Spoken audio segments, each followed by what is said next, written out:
Candidate John Kasich said earlier this week that he wrote to the president asking him to stop allowing Syrian refugees to enter the U.S.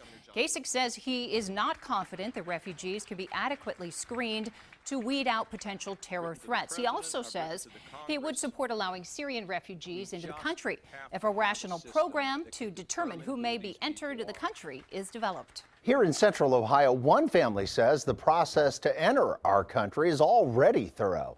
NBC4's Renee LaSalle sat down with a woman whose husband and parents are Syrian immigrants. And Renee, I'm sure this family has a much different take on all of this. A very different take, Dwayne. Lila Alsabi says that Syrian refugees are not terrorists. In fact, she says they are running from the terrorists like ISIS. She says she is disappointed by Washington's, quote, rhetoric on these refugees and says it's all for political gain. I think it's disheartening, to say the least. Lila Alsabi is saddened by what she's seen in Washington. The first-generation American is the daughter of Syrian immigrants. Have turned into stone, basically, because of just political gain.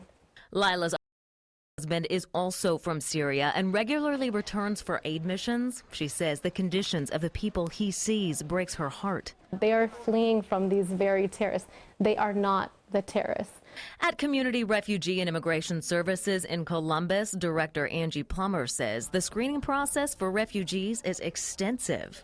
Refugees are more highly screened than any other traveler to the United States. Last year, Chris relocated nearly 600 refugees in Columbus. Plummer says the vetting process starts at the UN and includes fingerprinting, iris checks, several database screenings, and even interviews.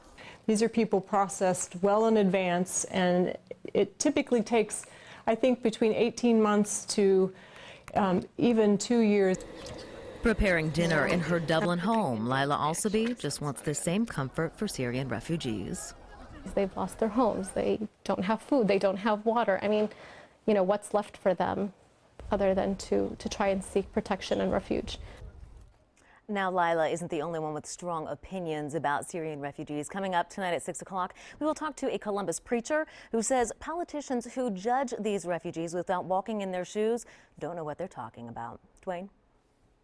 All right, so if you want to know what is going on, we want to know what you think. Should states accept refugees or have the right to refuse them?